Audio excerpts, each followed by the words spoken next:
동강님이 보시기에 앞으로는 카카오의 시가총액이 안정적으로 네이버를 뒤집는 상황이 올 것이라고 생각하세요? 사실 모르겠는데 로봇이에요?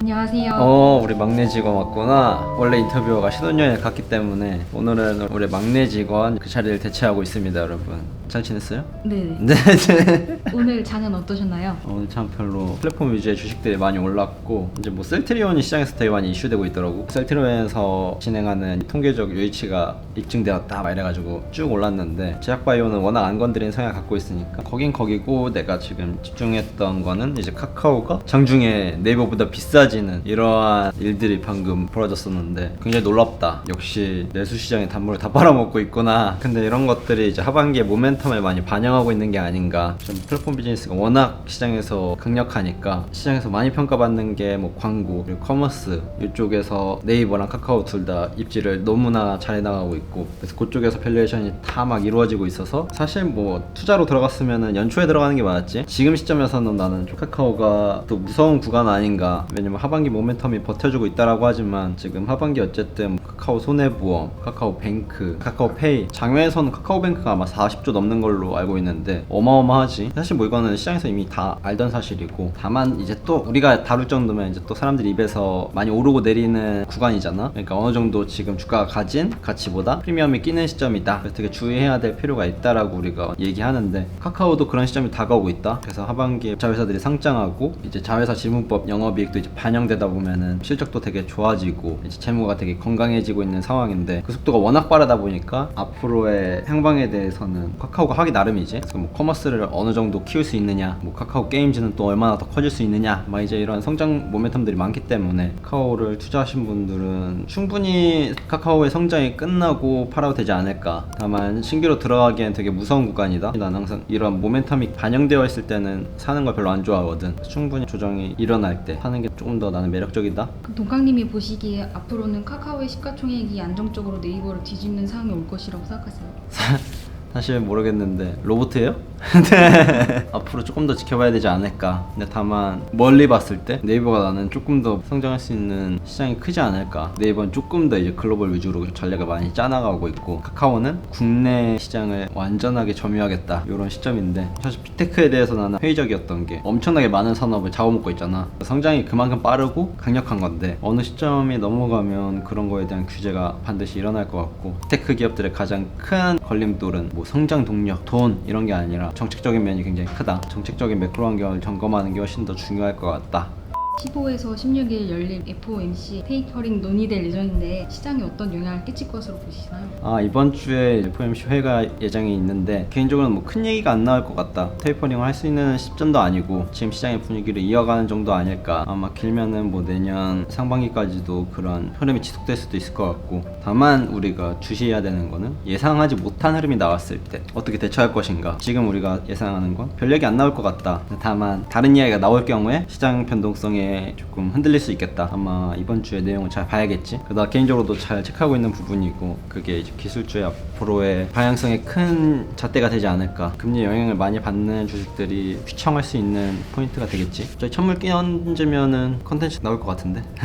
우리는 환영이지. 물론 내 포트폴리오 망가지겠지만 컨텐츠적인 면에서는 그런 일들이 있어줘야 또 재밌다. 저 영상 2차전지 얘기가 많아서 지금 밸류에이션에 적절한 조정 상태이고 2차전지 쪽을 좀 살까 하는데 나 개인적으로는 2차전지 업종에 대해서 좋은 시점이라고 나는 생각이 들어. 얼마 전에 CS라던가 이제 모건스탄리에서 매도 리포트를 한번 냈었고, 그러한 과정을 거치면서 지금 모멘텀들이 쭉 빠졌잖아. 이거 어떻게 보면 이 모멘텀이라는 건 프리미엄에 가깝지. 그 유동성을 기반으로 한 프리미엄이라고 생각하면 되는데, 모멘텀이 빠졌는데 그럼 펀더멘털이 흔들렸냐? 라고 하면은 그렇지 않거든. 지금 전기차는 계속 판매가 잘 이루어지고 있고, 그리고 ESG 펀드라는 어떤 기업이든 이제 환경에 신경 써야 되고, 그런 비재무적인 요인에 대해서 충분히 기업들은 참여해야 된다. 이러한 활동이 많이 이루어지고 있는 시점에서 지금 2차전지 시장도 연속성이 있다. 그리고 저번에 우리가 얘기했던 내용 중에 하나가 미국에서 가장 중요하게 생각하는 산업 중에 하나가 2차전지 시장이다. 그 안에 뭐 반도체도 있고 뭐 제약도 있고 히토류도 있는데 거기서 하나로 지금 잡혀 있다는 건 굉장히 크다. 더군다나 미국 시장은 중국 배터리를 잘 사용하지 않는 시장인데 그랬을 때 한국 시장에 대한 의존도가 뭐 향후 한 10년 정도까지는 굉장히 클 수밖에 없다. 그래서 한국 시장 배터리는 지금 뭐 펀더멘탈이 무너진 게 아니니까 실적도 앞으로 더 좋아질 거고 뭐 지금 시점이 좋은 시점이라고 생각해.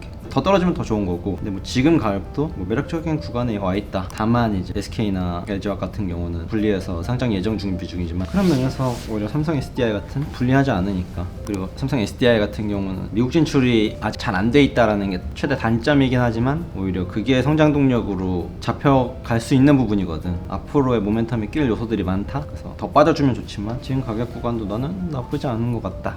주요 원재료비 및 부자재 원가 상승 그리고 최저임금 및 고정비 인상의 강력한 좀 원인으로 나오고 있는데 이런 부분들이 음식료 업체들의 주가 상승으로 계속해서 이어질지에 대해서 어떻게 생각하세요? 그치 요즘에 막 뉴스에서 많이 나오잖아. 막 냉동식품 가격 막 올라가고 있다. 돼지고기 가격 막 올라가고 있다. 그래서 실제로 이제 식품업체들이 가격을 인상하는 구간에 우리가 들어와 있다. 대선도 내년이고 이 상승이 계속되니까 못 참겠다 이거지. 모든 자산 가격은 지금 막 상승하고 있고 원자재 가격도 막 상승하고 있는 시점에서 타이밍 좋다. 그래서 우리도 막 올리자라는 여론이 지금 형성되고 있다. 근데 항상 식품주들은 요런 사이클이 오고 2, 3년 뒤에 원자재 가격이 떨어지고 주식시장에서도 금리 인상 얘기가 나오면서 그런 사이클을 맞이할 때 원자재 가격이 쭉 떨어지면서 기존에 올린 가격은 유지하고 그래서 요 두 개의 중간 사이가 마진율이잖아. 마진율이 개선되는 거잖아. 그럼 그 시점에서 식품업체들의 실적이 확 좋아지는 구간이 오고 사실 이런 구간에서 식품주를 사는 것도 굉장히 유의미하다. 뭐 2, 3년이 되게 길다라고 할 수 있지만 사실 주식투자에서 2, 3년이 막 엄청 긴 시간은 아니잖아. 주식을 산다 그러면은 2, 3년 들고 있는 거는 워낙 자주 있는 일이니까 그랬을 때 식품업체들을 선별해서 잘 찾아보면은 마진율이 극대화되는 이제 업체들이 있을 거 아니야. 근데 이미 많이 식품업체들이 그걸 반영해서 오르고 있다 하더라도 그 구간이 오면 더 오르거든. 음식료 업체들이 지금 식품 가격을 올리고 있지만 원자재도 같이 오르고 있잖아. 그럼 지금은 프리미엄을 받는 구간이 아니다. 프리미엄을 받는 구간은 이 원자재 가격이 내려올 때지. 원자재 가격이 내리는 순간 지금 올린 가격은 유지하면서 더 많이 실적이 개선될 거다. 1년이 될 수도 있고 3년 뒤에 올 수도 있고 근데 반드시 오는 사이클이다. 그때 가서는 이제 보고서들이 쏟아져 나올 거야. 식품주도 사야 된다. 그때 가서는 이제 좀 늦지. 그래서 오히려 주식 투자를 하시는 분들은 오히려 지금 같은 사이클일 때 그런 구간에서 투자할 시기가 굉장히 적절하다. 물론 그렇게 생각하는 사람이 많아지면 많아질수록 미래 주가를 더 많이 반영하긴 하겠지만 현재 식품업체들의 주가에서 그걸 다 반영하고 있는 것 같진 않다. 그래서 나도 뭐 그런 부분에 대해서는 활용하려고 하는데 돈이 없네 이제. 내 포트폴리오를 막 더 채우고 싶은데 돈이 많이 없어서 바라만 보고 있습니다. 우리 막내 주식 잘 하고 있나요? 아 네네. 미국 주식 많이 하잖아요. 우리 팀 안에서 이제 별명으로 검은머리 외국인이라고 불리는데 유일하게 미국 주식을 잘 하는 친구고 나중에는 한번 우리 직원들도 한번 소개시켜주면 너무 재미있는 일이 되지 않을까. 뭐 더 질문할 거 있나요? 네네. 순수 소재랑 사료 업체들이 중장기 이익은 결국 증가하지 못하는 상황이 역사적으로 좀 자주 보였었는데요. 반면에 가공식품 업체들은 중장기 이익은 꾸준히 증가세로 좀 보이는 경향이 있었어요. 방금 얘기한 거랑 나는 같다라고 생각이 들고요. 뭐 우리가 동네 마트 가서 새우깡을 살 때 가격이 한 번 오를 수 있지만 내리는 경우는 거의 없잖아요. 그건 이제 B2C고 아무래도 대중들한테 파는 거다 보니까 원자재 가격에 따라서 가격의 변동성이 없다. 근데 아무래도 앞에 얘기한 소재, 사료 업체 이런 업체들은 아무래도 B2B잖아. 그래서 원재료 가격을 많이 따라가지. 오르면 오르고 내리면 내리고 그래서 이런 차이가 있지 않나. 가공업체들은 한 번 올리면 내려오지 않는. 근데 다만 여기서는 이제 사이클을 타다 보니까 오르는 경우에 가격 같이 올리면 이제 내리는 사이클에서 마진율이 급격하게 올라가는 사이클을 계속 겪기 때문에 주가는 항상 요 가격에서 다시 밸류에이션 되는 경우가 있어서 다만 이 사이클 너무 길어가지고 투자하기가 굉장히 지루하지. 절대로 뭐 잃지 않는 투자를 하고 싶다. 진짜 나는 가치 투자를 하겠다라고 하면 요런 주식들을 사는 경우도 많지. 오늘 막내 직원이랑 한번 호흡을 맞춰봤는데 잘 맞나요 여러분? 그럼 또 다음 시간에 뵙도록 하겠습니다. 안녕. 그거 들어가야 되는 거 아니에요? 뭐? 오늘도 좋은 말씀 해주셔서 감사합니다. 아 그래 하자. 그러면 네, 오늘도 좋은 말씀 해주셔서 감사합니다. 네 그러면 저는 여러분 다음 시간에 또 뵙도록 하겠습니다. 안녕.